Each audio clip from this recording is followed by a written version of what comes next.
ಗಾಂಧಿ ಉದ್ಯೋಗ ಖಾತ್ರಿ ಯೋಜನೆಯಡಿ ಉಡುಪಿ ಜಿಲ್ಲೆಯಲ್ಲಿ ಕಾರ್ಮಿಕರಿಗೆ ಸಮರ್ಪಕವಾಗಿ ಉದ್ಯೋಗ ದೊರೆಯುತ್ತಿದೆ. ಜಿಲ್ಲೆಯ 158 ಪಂಚಾಯಿತಿಗಳಲ್ಲಿ ಈ ಯೋಜನೆಯಡಿ ಕೆಲಸ ನೀಡಲಾಗಿದೆ. ಉಡುಪಿ ತಾಲೂಕಿನ 2ನೇ ಕೋಟೆ ಗ್ರಾಮ ಪಂಚಾಯಿತಿಯ ಕೆರೆ ಕಾಲುವೆ ಹೂಳೆತ್ತುವ ಕಾಮಗಾರಿ ಪ್ರಗತಿಯಲ್ಲಿದೆ.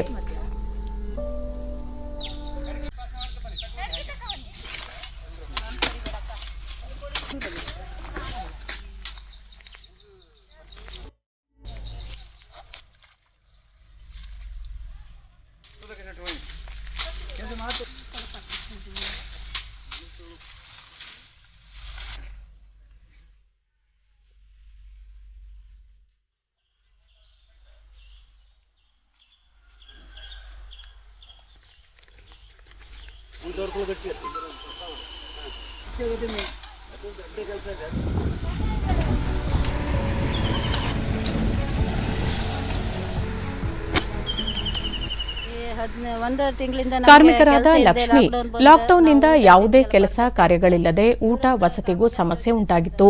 ಪಂಚಾಯಿತಿ ಕೆಲಸ ನೀಡಿ ಸಹಾಯಕ್ಕೆ ಬಂದಿದೆ ಎಂದರು. ಊಟ ತಿಂಡಿಗೆ ಒಂದು ವ್ಯವಸ್ಥೆ ಐತೆ, ಮತ್ತೆ ನಮ್ಮ ಕೃಷಿಗೆಲ್ಲ ಒಂದು ನೀರಾವರಿ ಹಾಬಕ್ಕೆ ನೀರೆಲ್ಲ ನಿಂತು ಬೆಳೆ ಎಲ್ಲ ಹಾಳಾಗ್ತಾ.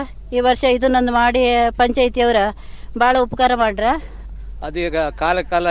ಮತ್ತೋರ್ವ ಕಾರ್ಮಿಕ ಮಂಜು ಕಾಲುವೆ ಹೂಳೆತ್ತುವುದರಿಂದ ಹೆಚ್ಚಿನ ಜಮೀನಿಗೆ ನೀರು ದೊರೆಯುವ ಜೊತೆಗೆ ಕಾರ್ಮಿಕರಿಗೂ ಕೆಲಸ ಸಿಕ್ಕಿದೆ ಎಂದು ಅಭಿಪ್ರಾಯಪಟ್ಟರು. ಖರ್ಚು ಮಾಡೋದು ಆಮೇಲೆ ಲಾಸ್ಟ್ ಸಿಗೋದಿಲ್ಲ, ಅದಕ್ಕೆ ಎಲ್ಲ ಕೈದು ಮಾಡಿದ್ರು. ಅದಕ್ಕೆ ಈ ಥರ ಒಂದು ಮಾಡ್ರೆ ವರ್ಷ ಈ ಥರ ಎಲ್ಲ ಮಾಡಿ ನೀರೆಲ್ಲ ಹೋದರೆ, ಒಂದು ಮಳೆ ಬಂದರೂ ಕೂಡ ನೀರೆಲ್ಲ ಸರಿಯಾಗಿ ಇಳಿದು ಹೋದರೆ ಎಲ್ಲರೂ ಮಾಡ್ತಾರೆ. ಖರ್ಚು ಮಾಡಿ ಹಾಳಾಗೋದ್ರಕ್ಕಿಂತ ಹೀಗೆಲ್ಲ ಮಾಡ್ರೆ ಎಲ್ಲರೂ ವ್ಯವಸಾಯ ಮಾಡ್ತಾರೆ. ಹಾಗೆ ಹೊರ ನೀರು ಒಂದು ಬಿಟ್ಟರೆ ಇಲ್ಲಿ ಎಲ್ಲರಿಗೂ ಇದು ಕೃಷಿ ಮಾಡುವವರಿಗೆ ಅನುಕೂಲ ಆಗ್ತದೆ. ಇವತ್ತು ಎನ್ಆರ್ಜಿಯ ಮೂಲಕ ಸ್ಥಳೀಯ ವ್ಯಕ್ತಿ ತಿಮ್ಮಪ್ಪ ಪೂಜಾರಿ ಬೇಸಿಗೆಯಲ್ಲಿ ಕೆರೆ ಕಾಲುವೆ ಹೂಳೆತ್ತುವುದರಿಂದ ಮಳೆಗಾಲದಲ್ಲಿ ನೀರಿನ ನಿರ್ವಹಣೆ ಸುಲಭವಾಗುವ ಜೊತೆಗೆ ಸರಾಗವಾಗಿ ನೀರು ಹರಿಯುವುದಕ್ಕೆ ಅನುಕೂಲವಾಗಲಿದೆ ಎಂದರು. ಈ ಒಂದು ಕಾಮಗಾರಿ ಆದದ್ರಿಂದ ಈ ಭಾಗದಲ್ಲಿ ಸಾಧಾರಣ 125ರಿಂದ 150 ಎಕರೆಯ ಜಮೀನಿಗೆ ಅನುಕೂಲವಾಗ್ತದೆ. ಈ ಕುಡಿಯುವ ನೀರಿನ ಸಮಸ್ಯೆ ಇದೆ. ಆ ಕುಡಿಯುವ ನೀರಿನ ಸಮಸ್ಯೆ ಸಹ ಅಂತರ್ಜಲ ಡೆವಲಪ್ ಆದಿದ್ರೆ ಕುಡಿಯುವ ನೀರಿನ ಸಮಸ್ಯೆಯೂ ಸಹ ಒಂದು ಪರಿಹಾರ ಆದಾಗೆ ಆಗ್ತದೆ. ಇದನ್ನೆಲ್ಲ ಮನಗೊಂಡು ನಮ್ಮ ರೈತರು ಸ್ವಇಚ್ಛೆಯಿಂದ ಕೆಲಸವನ್ನ ಮಾಡ್ತಾ ಇದ್ದಾರೆ. ಇದರಿಂದ ಪಂಚಾಯಿತಿ ಅಭಿವೃದ್ಧಿ ಅಧಿಕಾರಿ ಸುರೇಶ್ ಬಂಗೇರ ಕಾಲುವೆ ಹೂಳೆತ್ತುವ ಕಾಮಗಾರಿಯಿಂದ 125ರಿಂದ 150 ಎಕರೆ ನೀರು ಸಿಗಲಿದೆ ಎಂದು ವಿವರಿಸಿದರು. 15 ಬಾವಿಗಳ ಗುರಿಯನ್ನು ಇಟ್ಕೊಂಡಿದ್ದೇವೆ. ಈಗಾಗಲೇ ಕಾಮಗಾರಿಗಳು ಸ್ಟಾರ್ಟ್ ಆಗಿದೆ.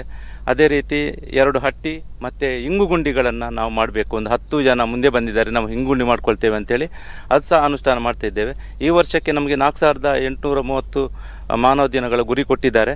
ಮೇ ಎಂಡಿಗೆ ನಮ್ಮದು ಸಾಧಾರಣ 2500ದಿಂದ 3000 ಮಾನವ ದಿನಗಳ ಗುರಿಯನ್ನು ನಾವು ಸಾಧಿಸಿದ್ದೇವೆ. ಉಡುಪಿ ಜಿಲ್ಲಾ ಪಂಚಾಯತ್ ಮುಖ್ಯ ಕಾರ್ಯನಿರ್ವಹಣಾಧಿಕಾರಿ ಪ್ರೀತಿ ಗೆಹ್ಲೋಟ್ ಜಿಲ್ಲೆಯಲ್ಲಿ ಏಪ್ರಿಲ್ ತಿಂಗಳಿನಲ್ಲಿ ಮನ್ರೇಗಾ ಯೋಜನೆಯಡಿ 100% ಕೆಲಸದ ಗುರಿ ತಲುಪಿದ್ದು, ಮೇ ತಿಂಗಳಿನಲ್ಲಿ 80% ಪ್ರಗತಿ ಸಾಧಿಸಲಾಗಿದೆ ಎಂದು ಮಾಹಿತಿ ನೀಡಿದರು. 100% ಟಾರ್ಗೆಟ್ ರೀಚ್ ಮಾಡಿದ್ದೇವೆ.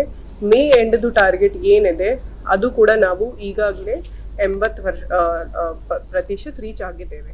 ಇದರಲ್ಲಿ ಸುಮಾರು 1000 ವರ್ಕ್ಸ್ ನಾವು ಮಾಡ್ತಾ ಇದ್ದೀವಿ. ಇದು ಎಲ್ಲ ವರ್ಕ್ಸ್ ನಾವು ಸೇರಿ ಮಾಡ್ತಾ ಇದ್ದೀವಿ. ನಮ್ ಟಾರ್ಗೆಟ್ ಏನಿದೆ, ನಮ್ದು ನೀರಿನ ಕೊರತೆ ಏನಿದೆ ಅದು ನರೇಗಾದಲ್ಲಿ ಹೆಂಗೆ ಸಾಲ್ವ್ ಮಾಡಬಹುದು, ಮತ್ತೆ ಜನರಿಗೆ ಹೆಂಗೆ ನಾವು ಸೇರಿಸಿ ಅವರಿಗೆ